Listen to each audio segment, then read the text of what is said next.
Thank you, Mr. Chairman. Mr. Chairman, yesterday we added on the miscellaneous provision a new section which would authorize the Guam Power Authority to be able to refinance a current bond holdings that they have, and also to do some refinancing of its current debt. And as a result of that refinancing, they anticipate to realize a savings in its annual debt service by approximately $8 million. Now,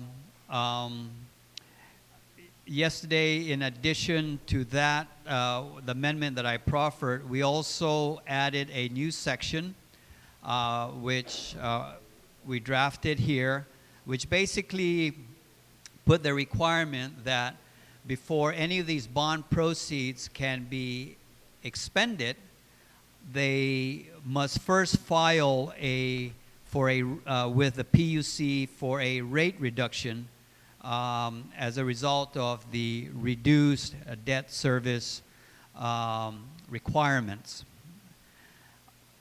We have since taken that language and asked bond counsel to review that and see if that was sufficient and that will be fine technically.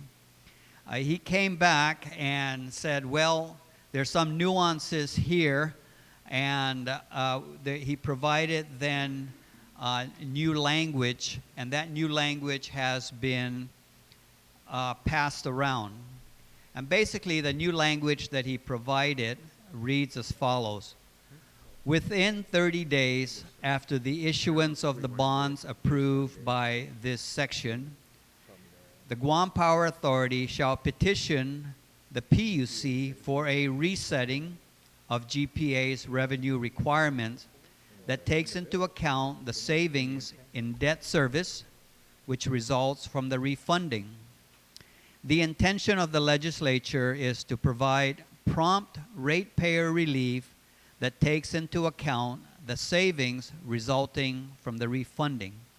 Now, the difference in this language and the language that we provided yesterday was that basically what has to happen is once the new lender makes the money available, that money then must be used immediately to pay off the subordinate debts that GPA has. And then, and only then, when that transaction is completed, can GPA really determine what exactly the savings would be. Now, what are the variables? Well, right now, right now it's estimating that the debt savings, the debt service savings will be around $8 million. But it cannot determine with exactness what it is because there are some variables there. If, for example, the subordinate debt, we already know how much it will cost to pay that off. That's about $4.5 million.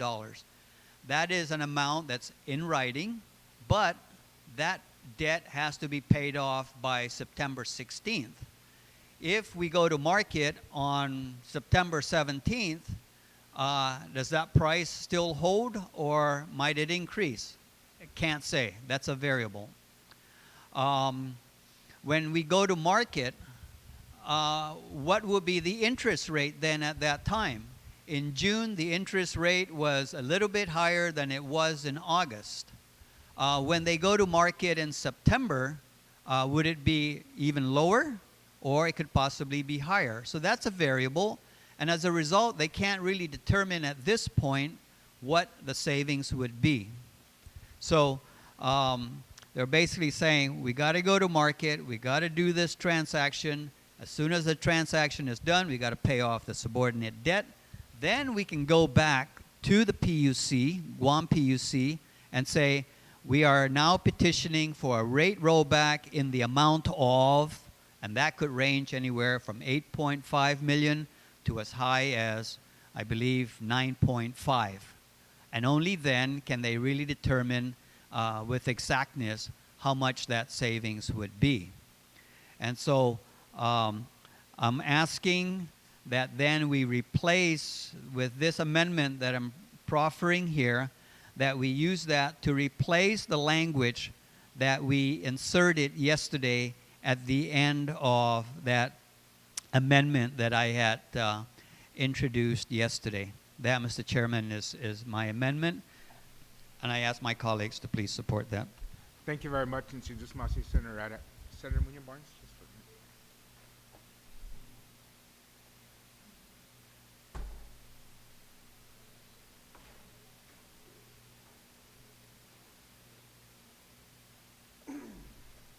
He's got the amendment right. Speaker Ben, you're recognized on the other amendment. Thank you very much, Madam Speaker. Madam Speaker, I certainly support the amendment yesterday that allowed for the refinancing for the purpose of securing a rate relief to the customers of GPA. We saw what happened when that rate increase went into effect. There had to be some truing up because of the way that they structured that. But we saw what it did to the small business, most importantly, the small business, and even the residential customers, that we really need to find ways to control the cost of our utilities in terms of the operating costs, as well as the capital cost of our utilities that result in a reduction of the rates. And so the proposal of giving them the authority to refinance some of these outstanding debt and remove some of the conditions that are placed on them with the way those earlier debts were structured to provide rate relief is certainly something that I truly support. But I also want to say that, you know, if it's not going to result in a rate increase, then we shouldn't be doing it. Or if they're confident that this approach is going to result in a rate increase, and that is the only reason why we're approving this refinancing, to also relieve them of some of the restrictions that some of those debt and some of the conditions of maintaining that trust account with regards to those earlier debts, then we should do it. But if it doesn't result in a savings, we've already then lost everything. You know, no chance of this body influencing any kind of policy to reduce the rates. And if if we don't have some kind of assurance that they may just decide if there's no savings, but they figure that some of the restrictions placed upon GPA and the use of the funds in those accounts will be to GPA's benefit, but nothing to the benefit of the consumer in the terms of a rate reduction, then we've got nothing. Or they say, oh, we're not going to reduce your rate now, which is what they're promising us. We'll make sure it doesn't happen 2 years from now, or the next rate increase won't occur because we did this, and we'll never really know if that's the case.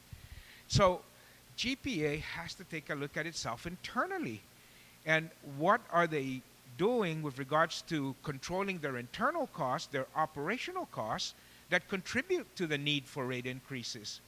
And maybe if we can't get a rate decrease because of the savings in the refinancing may not be there, then we should get a rate increase from a reduction in their operating costs or holding the line on their operating costs. And if they are really sure that this reduction will occur with the refinancing and the rate, let me tell you, I know we're going to say nobody can predict the future, but if it's the one thing that you can predict pretty clearly now, between now and the election for president, I can guarantee you, rather than an increase in the interest rate, it's going to be a decrease in the interest rate, because that translates into votes.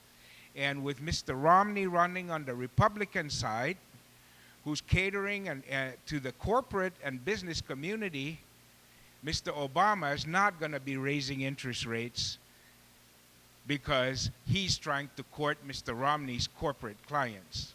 And that's a prediction from the Nostradamus of the legislature in terms of how interest rates are going to behave between now and the presidential election. And I will put my money on that. So if I'm very, very confident that we will not see that interest rate increase. We'll rather see a decrease.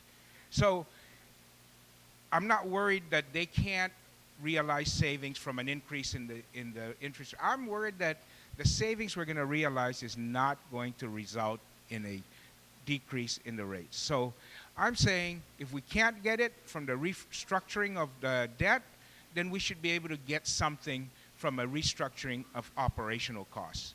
So my amendment to the amendment would be just to add a sentence that in the event there are no savings from debt service on this bond refinancing, the CCU and GPA shall identify savings from a reduction in operational costs equal to no less than only 75%, not 100%, only 75% of the 9.1 million per May 1st base rate increase pursuant to the PUC docket as the basis for a rate reduction petition. So I'm not even saying reduce it. I'm saying go to PUC, and if you don't have a rate reduction based on the savings from financing, ask them to reduce the rates based on a reduction in operating costs. And I'm not saying reduce the rates immediately. I'm just saying, please, help us because we're helping you. If you are so confident that this is going to result from savings, then you have nothing to worry about having to petition for a rate increase by reducing your operating costs. You know? And again, PUC, there's a possibility PUC could say, no, we're not going to allow you to reduce your rate based on reducing your production or your operating costs because it may threaten the viability of GPA and its projects and so forth. So if that's the case, if that's the ruling, I'm okay with that. All I'm asking them is that either a rate relief is done through savings in operating costs or a rate relief is done through the financing savings from restructuring the financing obligations of GPA, and it's only a petition to PUC. It's not demanding approval of it. It's just that you've got to help us. You've got to help the residents of Guam. You've got to help the small business. And if you can't make this refinancing work in terms of savings, please make operational costs restructuring work on behalf of the taxpayers. So that, my colleagues, is my amendment that I'm hoping you will give due consideration to on the to Ms. Senator Ada's amendment. Jesus Masi, Mr. Speaker, does everybody understand the amendment?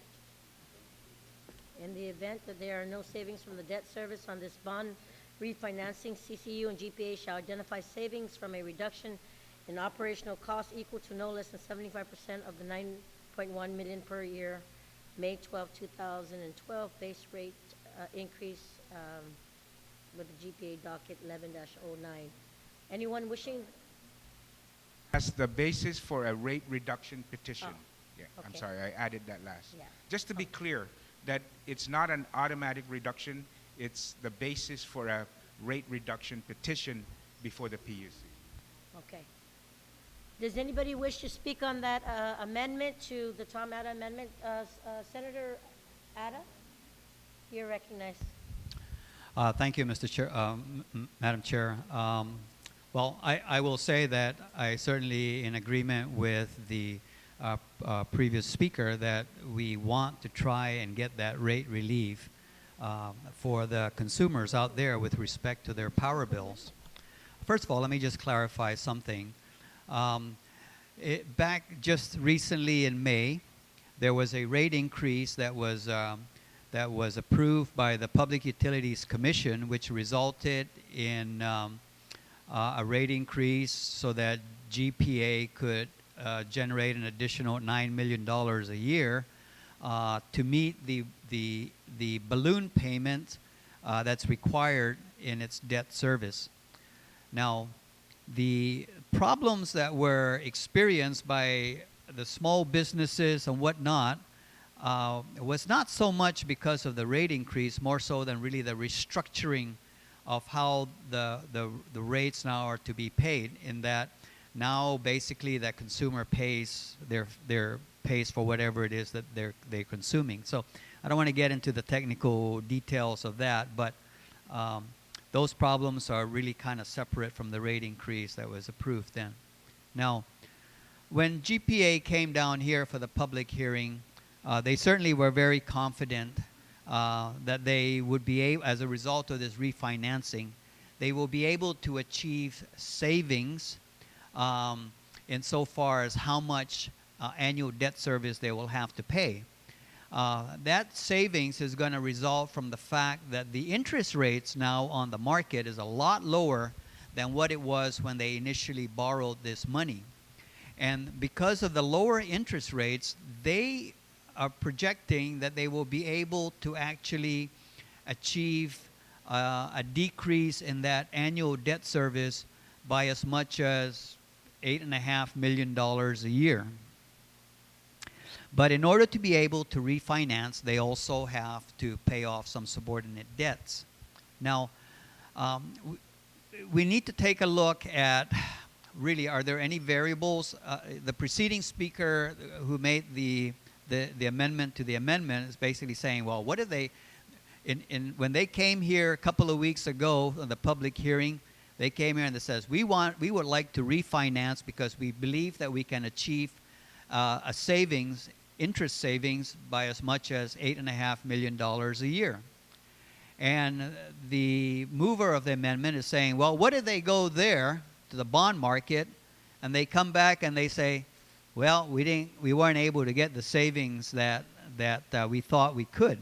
And of course, the reason why that would happen is if the interest rates by the time they get to the market increases to the point where it's no different from what they're paying right now, then of course, then there's not going to be any savings, and there's really no sense in even undertaking the exercise. So, I have to exercise some good faith that our utility and the Consolidated Commission on Utilities is also looking out for the interests of this community. And if they're going to go all the way to the bond market and find out that there's nothing to gain from it, then they're not going to be, then there's no sense in going through the exercise. Now, to suggest that we put in this language that says, okay, if you go all the way there and you find out that the interest rates have gone up such that you're not going to be able to get the savings on the interest costs, then we want you then, as a result of that, go and find $8 million of operating expenditures that you can reduce. And I would suggest to you that when they went and filed for the rate increase earlier this year, and the Guam and the PUC granted that, the PUC does its due diligence to actually look at these numbers and to determine if, in fact, the $9 million a year rate increase that they were asking for is justified. Or if there's a lot of fat, then more than likely what they would have said was, we will only grant you an increase to generate an additional $2 million, and the other $7 million you would have to generate from savings in your operational costs. So again, I have to exercise good faith, and I have no reason to believe that the PUC did not do its due diligence to have looked at this and determined if in fact there was fat in the operations. And finally, I'm concerned that if we put this language in, just like yesterday, we suggested a certain language which we're now replacing, and I guess for me as a layman, it sounded like it would satisfy the concerns that were raised. But when we put it before the bond counsel, he basically says, well, there's some legal nuances here that we really got to be careful of. We can't be interfering with PUC's authority to set the rates and all that. I'm concerned that if we put this language in, it may have some, I guess, nuances that maybe I as a layman can't fully appreciate, but for somebody who deals with the bond market on a daily basis, may find that, you know, language like that could scare off prospective lenders. So again, I will be concerned that, you know, we go ahead and we tinker with this language. Of course, I'm going to have to, you know, I would like legal counsel, the bond counsel, to look at it and say, is this going to cause any concern? And, you know, will we have time to get that done before we rise out of committee? I really don't know. I really ask the body to consider that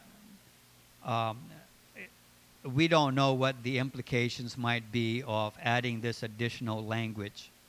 And I ask the body to exercise good faith that the CCU, the PUC, and GPA management is doing their due diligence to operate as efficiently as they can so that the consumers are paying as little as they have to, but still be able to operate the system reliably so that they can provide us with that reliable service. So I would have to object to the amendment, and I would ask the body to support me in that objection. Thank you. Thank you, Senator Ada. Anyone else wishing to speak on Speaker Ben's amendment to the Ada amendment? If not, you have the opportunity to close. I'm going to go ahead and call for the vote. There was an objection to the proposed amendment to the Ada amendment, so all those who wish to vote for Speaker Ben's amendment to the Ada amendment, please signify by raising your hand.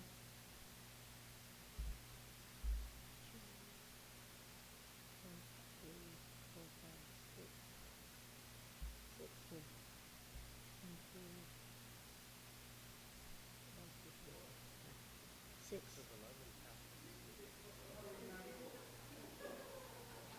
Oh, wait. Okay, 7. Motion fails. Yeah.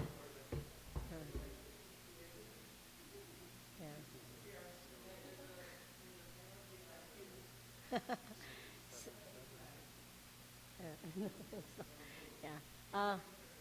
Yes. So we're that motion fell. So we're still on the. No. I wanted to make sure that everybody, because there's several people missing. So we're still on the amendment. Anyone else wishing to speak? Speaker Ben, you do have an opportunity to speak on the main motion. You still have the floor. So do you? Yeah, but he still he made an amendment to the amendment. So it's died and Pete.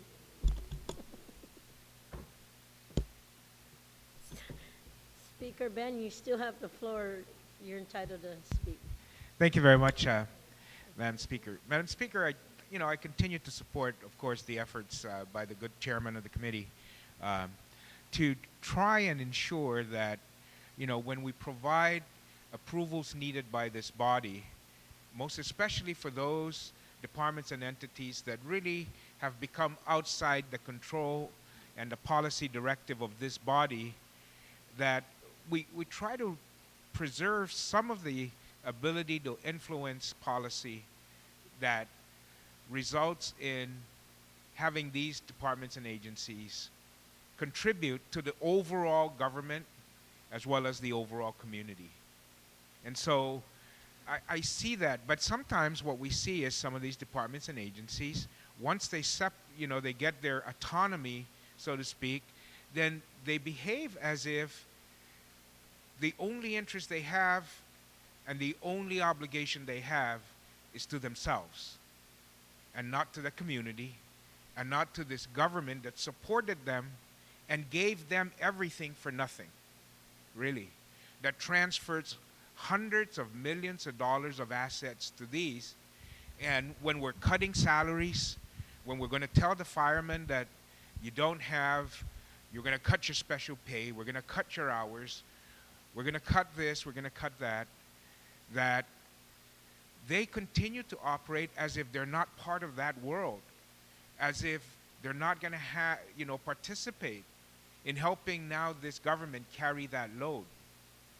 And so that to me was what this amendment does. It continues to remove our ability to influence what, and we're not asking them to do anything they didn't want. In this case, we're asking them to do exactly what they promise us. And if they can't do it in one way, then do it in another way.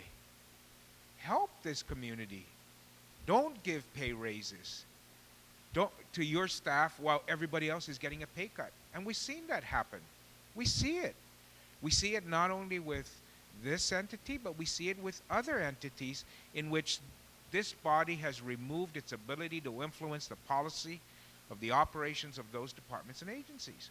We have the airport who wants a road and the Tijan Parkway for the convenience of their tenants, and they want to sell this government the land to put the road in. They don't want to just say, DPW, you're going to use the money you get from federal grants to build a road that is for the convenience of our tenants and, of course, the general public. But you got to buy the land from us.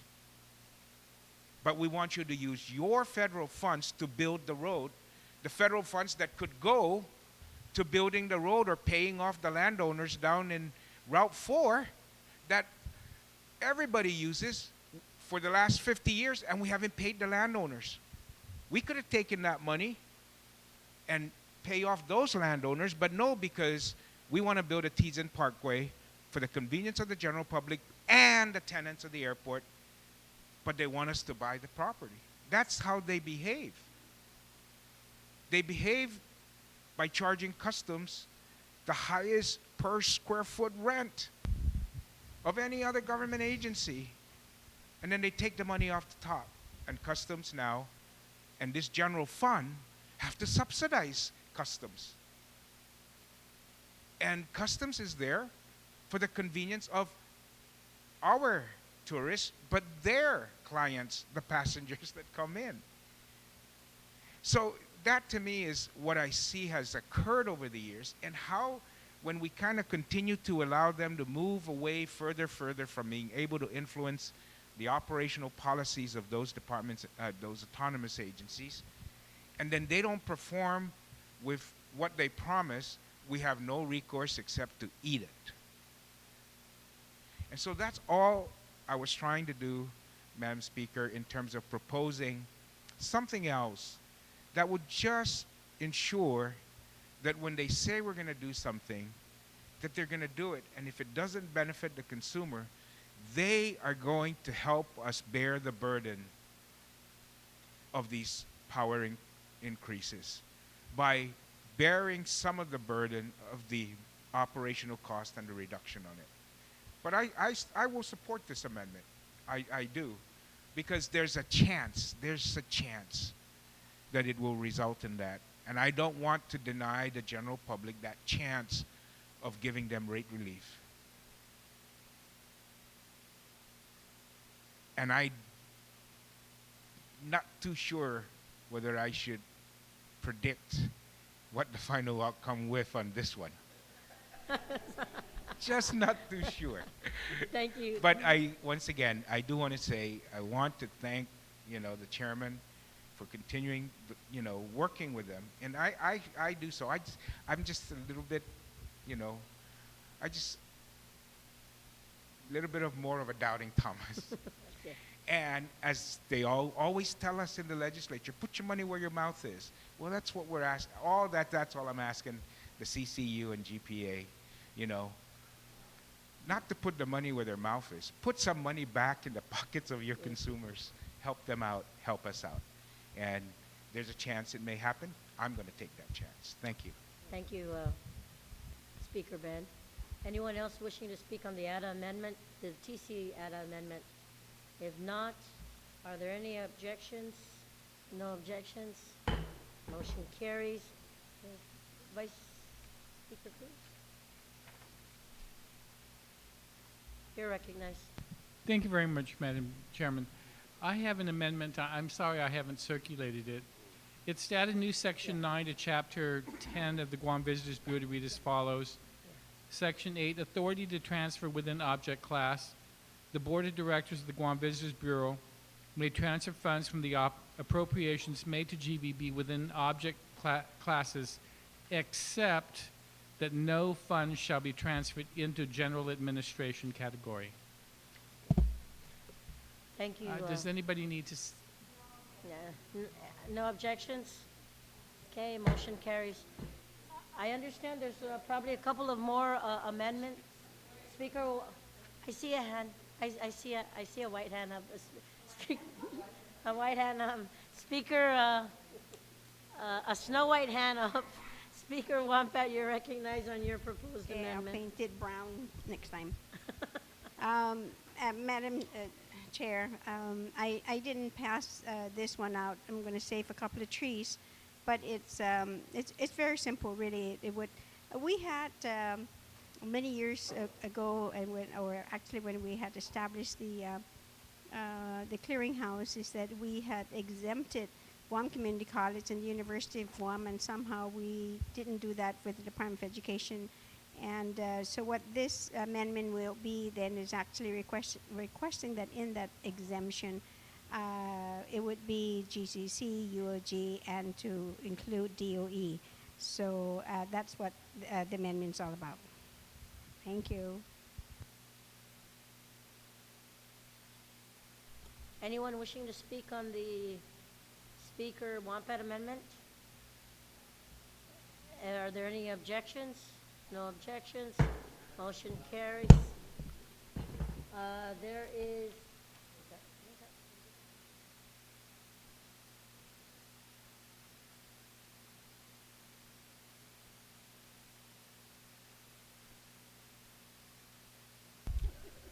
Thank you, Madam Chair. Thank you, Senator Madam Chair. Madam Toniana, Chair, you're recognized. just wanted to offer an amendment that would just make a technical correction to the reporting requirements of Public Law 31228, which did not include the procuring agency and the parties that must provide notice. Everybody have that copy? Procuring agencies and GSA and GPW if applicable. Any objections? Anyone wishing to speak? No objections. Motion Thank you, carries. Madam Chair. You know what? We're going to go ahead and take a short recess unless there's any other amendments. I don't see anything. There's nothing up here. We'll go ahead and take a couple of minutes just so that we can regroup. We're in recess.